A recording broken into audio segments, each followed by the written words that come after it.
Hello and welcome back to Hilltop Stovetop, the show where we teach you how to make great meals in an ordinary kitchen.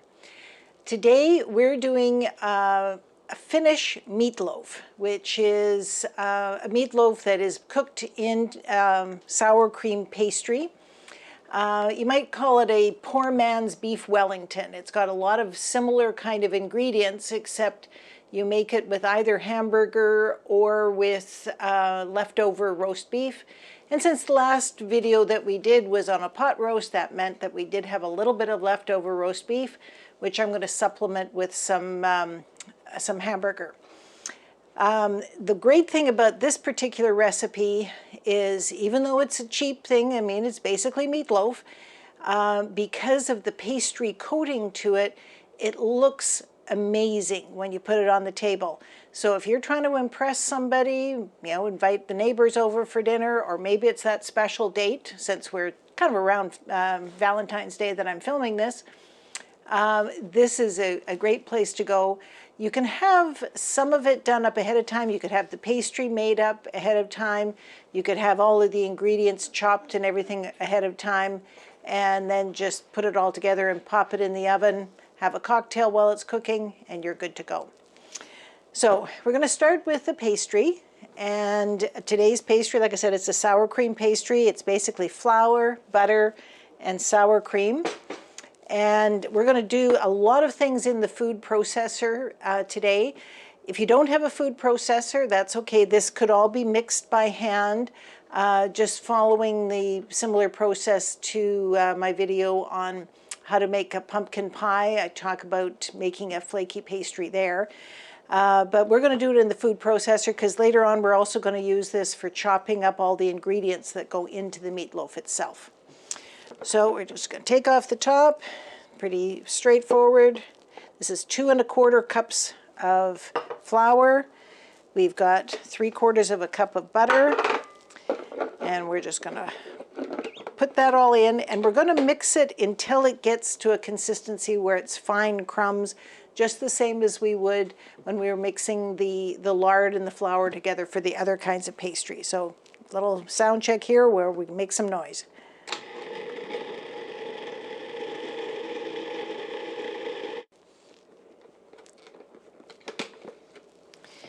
And every once in a while when you're doing this, you do need to scrape it away from the sides, because otherwise you're going to end up with kind of lumps near the top and lumps and nothing but flour at the bottom.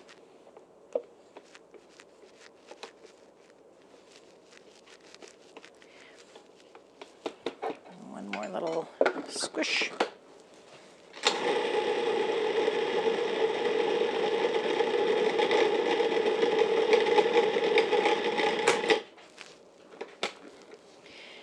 And then we're going to add in our sour cream. So this is 1/2 cup of sour cream. And when you're doing a meat kind of a pie, this is a lovely pastry. I wouldn't want to do this if it was, well, maybe it would be okay with an apple pie, but a lot of fruit pies, this might be a little too savory to go with that.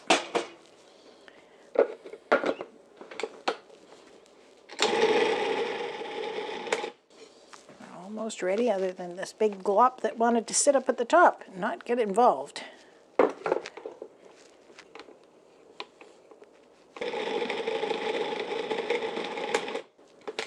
we go. Now, of course, this would have been easier if I didn't have it on a roll-around cart, but I wanted to put it on here so you guys could see what it comes out like. So there we go. We've got a lovely, nice, soft dough. And I'm just going to take out the blade so I get all of the dough out.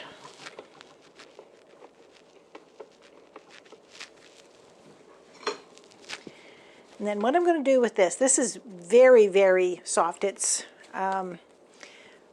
even softer than, say, doing Play-Doh. But we're going to split this in half, because if we tried to do this right now, it would be way too sticky. So we're going to split it in half, and I've got a couple of Ziploc bags. The recipe actually says to do this in wax paper. But what I'm going to do is I'm going to split it in half, one for the top crust and one for the bottom. going to put it into a Ziploc bag and just going to set this down here and spread it out. And the reason I'm doing that is we're going to refrigerate this. And by spreading it out a little bit, it will chill quicker. So that's the top half, or maybe it's the bottom half, I'm not sure. And then we will do the other half.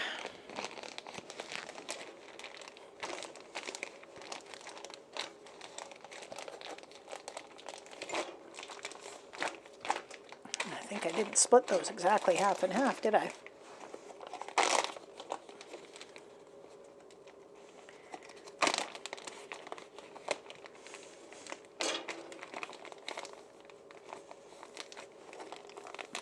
Perfect. Now I'm just going to hand these over to my assistant to pop them into the refrigerator or freezer, depending on how quickly you want it done.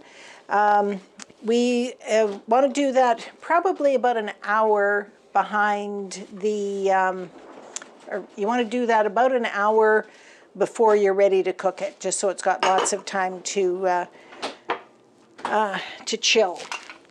Now we're going to start getting the filling ready. So the first thing we're going to do is chop up our mushrooms.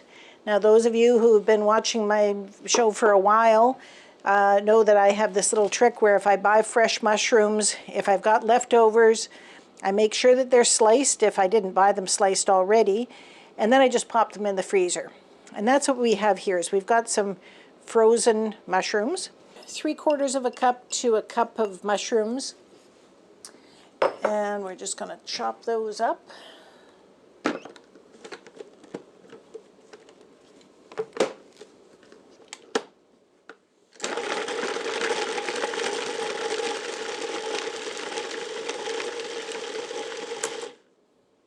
Perfect. And I'm just going to put that underneath here so we can see that we have finely chopped mushrooms. And I'm going to take my frying pan here and add in some olive oil.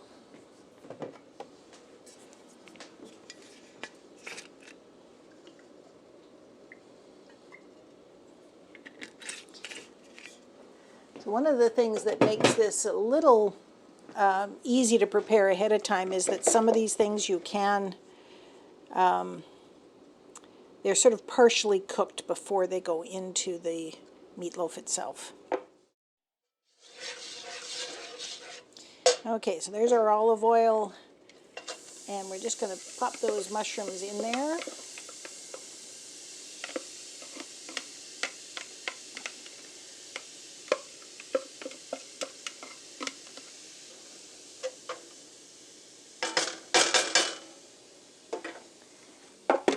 This back on again.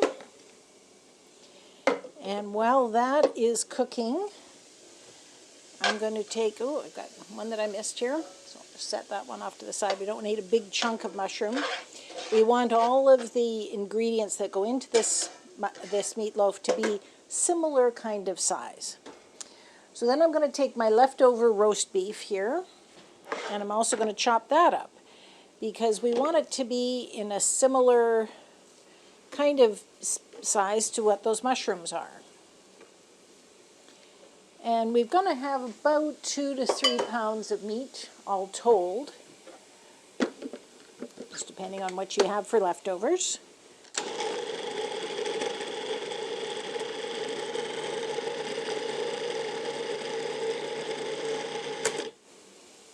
we go. Now again, if you don't have a food processor, feel free to either just finely chop this by hand, or if you have an old-fashioned meat grinder, which I happen to have, but this is way easier, you can use that. Now, when I first made this, the very first time, I didn't have a food processor, and I put it through the meat grinder, and it came out really nicely.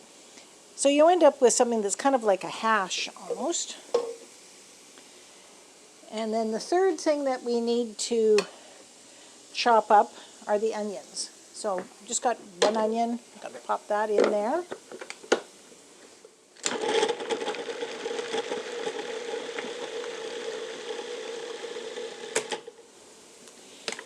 much easier than trying to do that by hand. These are pretty strong onions, and just by just the little bit that I did to peel them were kind of making my eyes water a bit.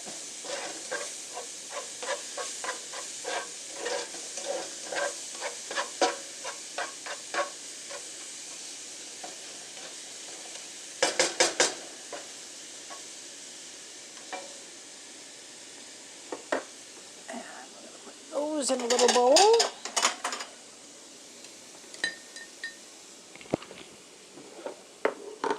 And that'll be the last time we need this lid.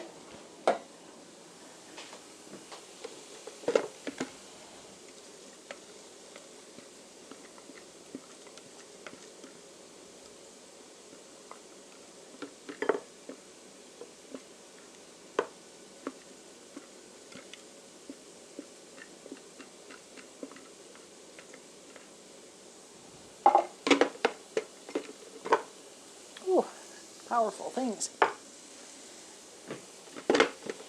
Okay, and then the last thing that we're going to do is we're going to shred some cheese. And this recipe calls for a kind of cheese called Jarlsberg. Just hold that up for the camera. So there it is. That's Jarlsberg cheese, and it looks very similar to kind of a soft Swiss cheese. You see it's got a few holes in it, like a Swiss cheese would.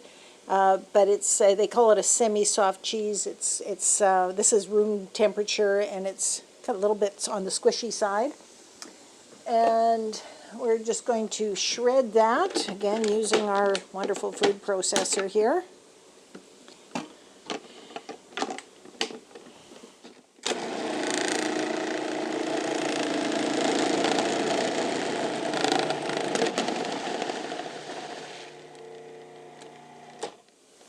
Perfect.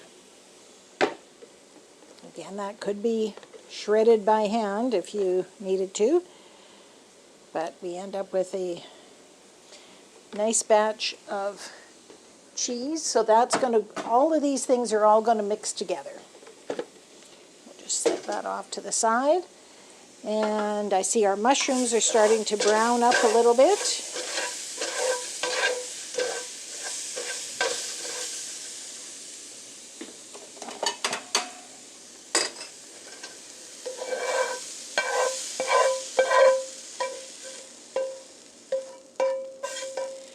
So now, if I had enough roast beef to finish this, I'd be able to put it all together right now.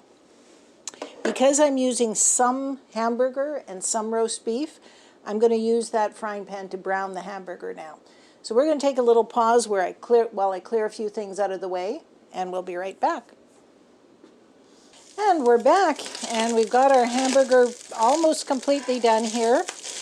I'm just going to turn her off. One of the key things here is, since we have some hamburger or some roast beef which is fully cooked, and we had that extra pound of hamburger, we want to make sure that the hamburger is really well done, that it's very well browned, and that most of the moisture that had come out of it in the cooking process has been either reabsorbed so that there's hardly any moisture left on the bottom of the pan. So I think we're good to go there. Now we're just going to mix up all of the ingredients for the filling. So we're going to start off with a big bowl with the hamburger.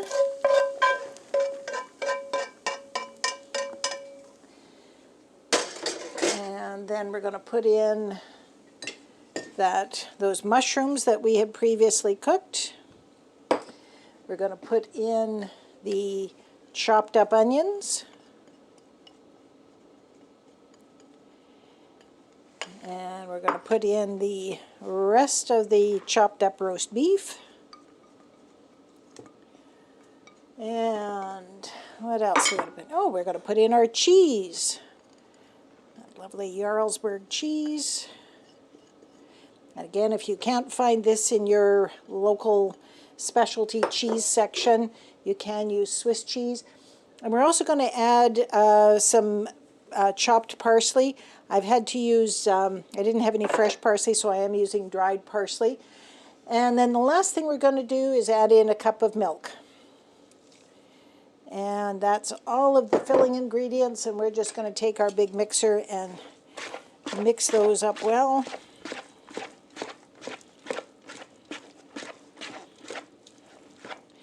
The milk kind of holds it together, and as it cooks, that cheese will melt, and it has a very, very nice consistency when it's all said and done.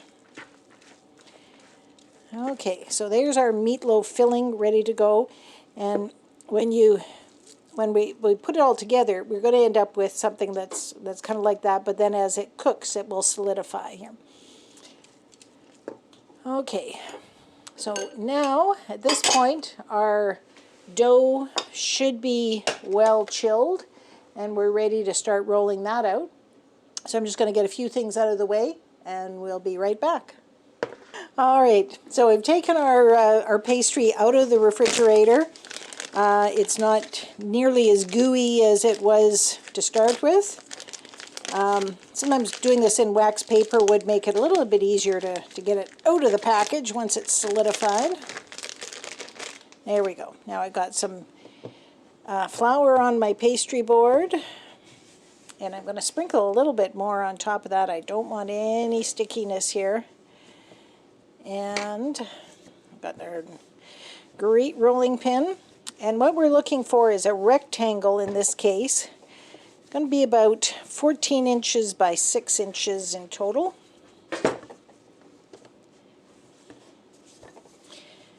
But we'll be doing some trimming just to make sure that we're on the right track.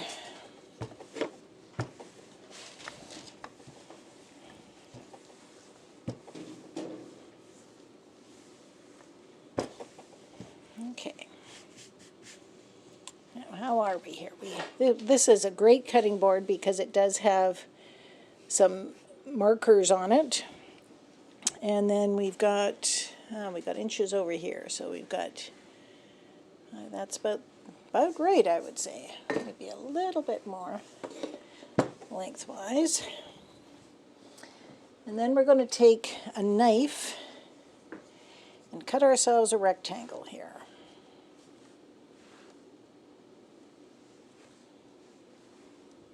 I'm just going to put the scraps off to the side for the moment.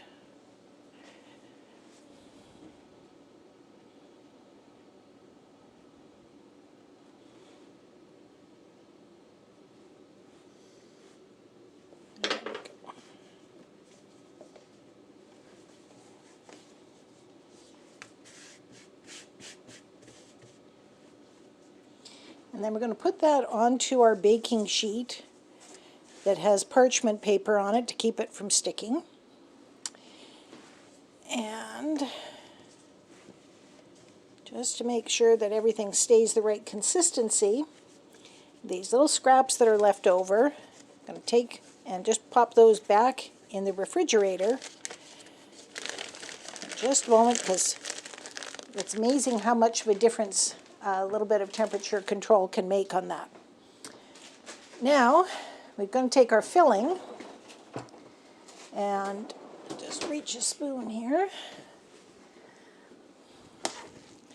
And we're going to pack this all in. I hope, and we might have got plenty of filling.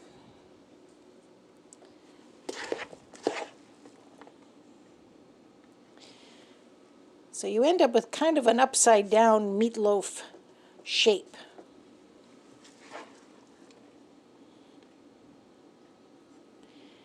Now already just the sitting that was happening while we rolled out that pastry has made this a little bit drier. Things have absorbed in.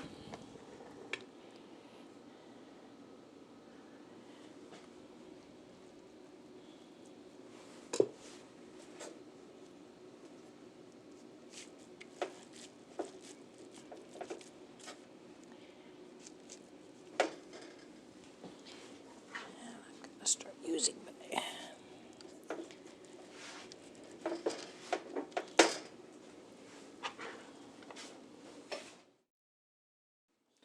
All right, so now we're going to get ready to do the top part of this. And as you can imagine, with that mound in the middle, the top part has to be a little bit bigger than what we had originally spread out for the bottom. So we're going to take those little scraps that were left over from the bottom and incorporate them.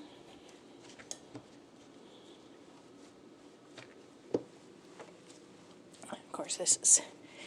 Remember when we took it out of the mixer, it was quite pliable, and now not so much now that it's cooled off. One thing I forgot to mention when I was mixing this up was that in addition to the butter and the flour and the sour cream, there was an egg that I'd mixed in with the sour cream. So I will be putting the recipe for this into the description at the bottom.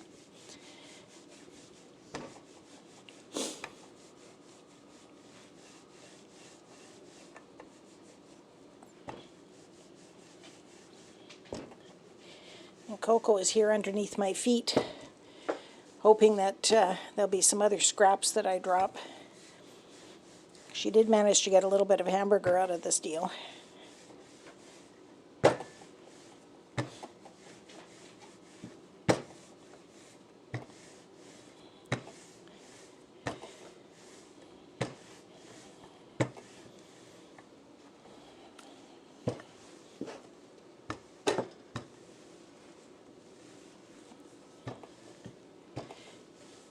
Okay, that looks pretty good. Now we're going to need something to glue this together. And as you'll remember from previous shows, if we take an egg and mix it up with just a little bit of water,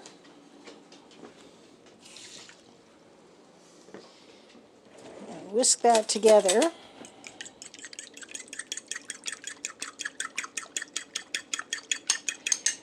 we end up with an egg wash, which works quite well as a bit of glue to hold these two pieces together. And that's going to be important. So I'm just going to slide this off to the side so we've got a good view here. And I'm going to start by brushing around the edge.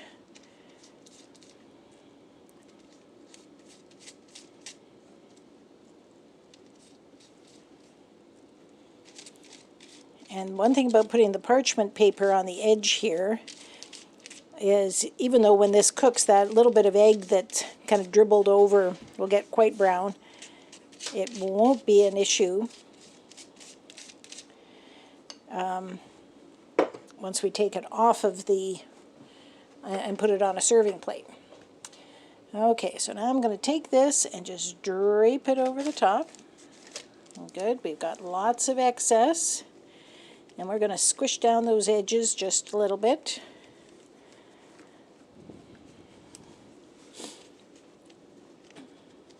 And then go back to our knife. And we can see where the edge of this is. So we're going to square those things off.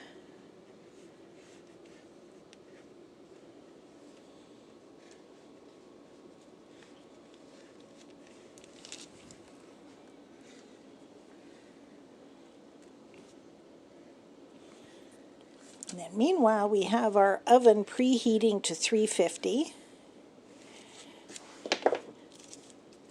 Got a little bit more work to do here, but we're getting close.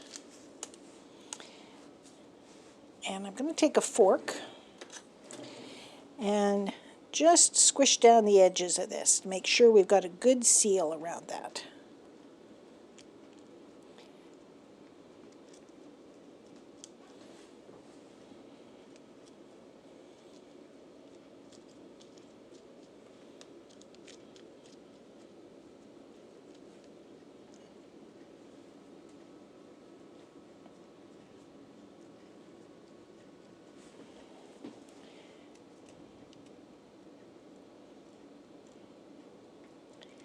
There we go. Now, we've got all these little bits and bobs left over, and this is such nice pastry, we don't want it to go to waste. Plus, like I said, we want this to be such a spectacular looking thing that whoever you've invited over for dinner is going to be just blown away. So we're going to take these leftover bits and just roll them out.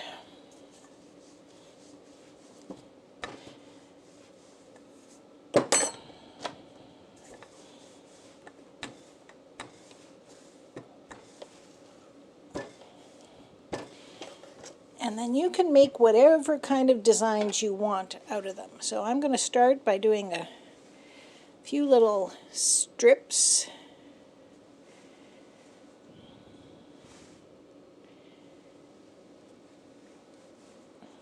And maybe I can put this underneath the other camera a little bit so you can see what I'm doing.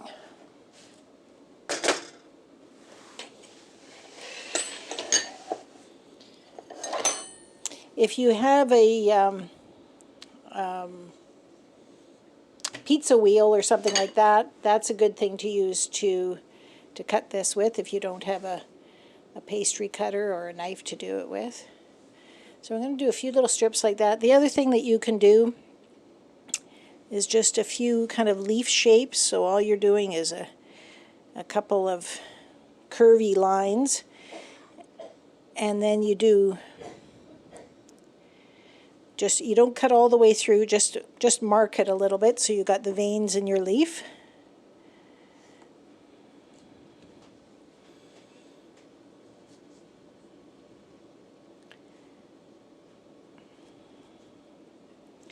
And you get the, there we go. And then we're going to take this little egg wash and not drop it.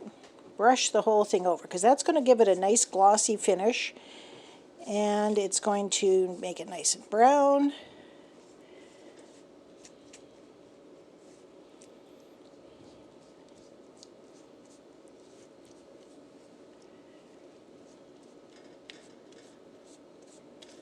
And we don't want any pools of it around. We want it well brushed all over.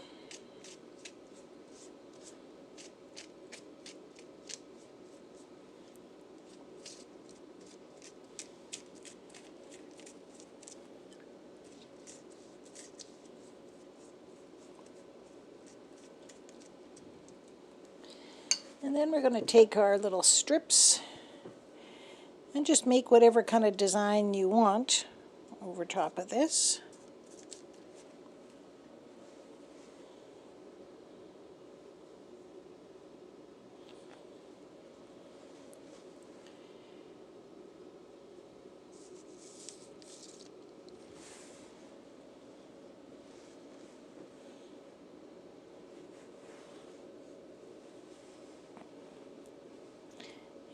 Do a little bit of lattice work.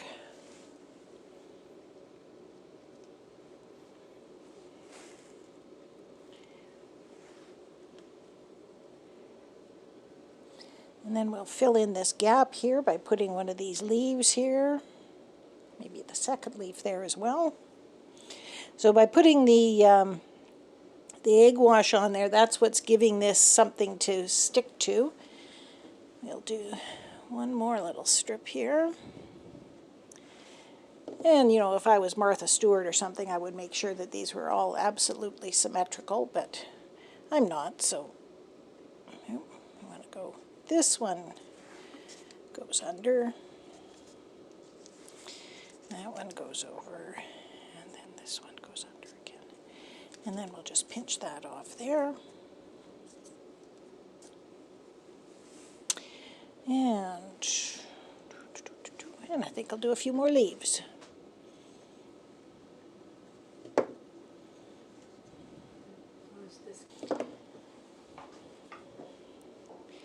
And just so you know what we were talking about here with the pastry cutter, we've got a couple of old, practically antique ones. I think these were my grandmother's. But you can see how that makes it a little bit of a different pattern to it. And that's another little, if you've got something like this versus your pizza wheel, then that gives you a nice little something cute. I'll give it that. I'm not sure if these look like little caterpillars on my leaves or what they are, but we're going to use up all of this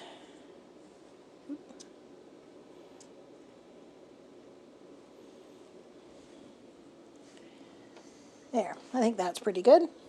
Now we're going to give it another wash with the egg wash, making sure that all of these bits are moistened and held in place.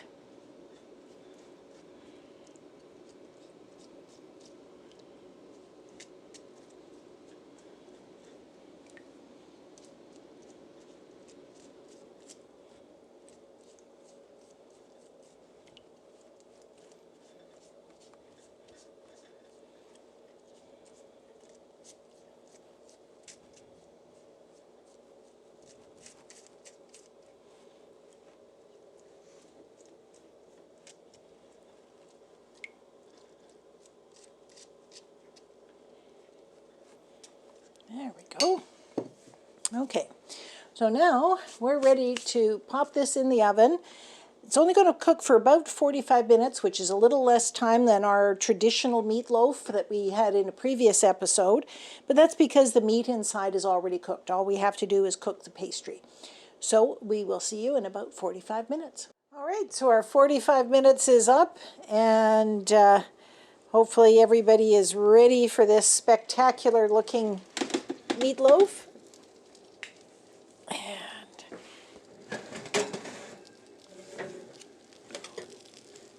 there we go. Now won't that impress your guests? Mustn't forget to turn off the oven. Now we don't want to just put it out like that, so I don't have a big enough platter, so I'm just going to put it onto this board. And that's the beauty of having put it onto the parchment paper. So we're able to, with these dainty little gloves, lift up the corners of the parchment paper and slide it on over. Get that out of the way. And then we're going to take, we've got an offset spatula here. And I'm just going to slide underneath there and make sure that everything is clear.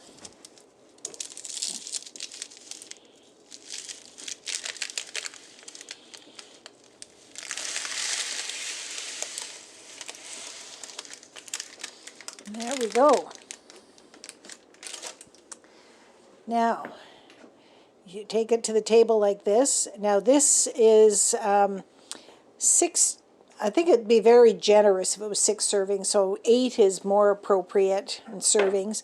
But you want to cut it in thick slices, keeping in mind that the bits at the end will have a little bit less meat. So what I would normally do is I would cut it in half, and then one in from there, and then this part I would cut that way.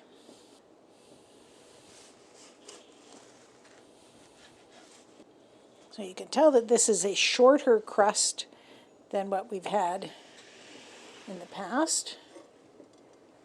So there we go. There's one serving. Now you could do some type of vegetable with this, but what you do with this is it's traditionally served with sour cream, and my recipe said to put lingonberry jam, but I couldn't get any of that. So I'm using raspberry jam, and you can also use cranberry with that. But the main thing is, and I'm just going to show this here, the jam that I chose is one that is more fruit and less sugar. So you want something tart to go with this meat. And there we have it. That is our Finnish meatloaf. Hope that you enjoyed today's episode of Hilltop Stovetop, and that you'll keep watching, because our next episode is going to be bread pudding, which is another way to use up some leftover bread. Traditional thing, but it's a real comfort food. It's like having pudding made out of French toast. It's awesome. So we'll see you again soon. Bye-bye now.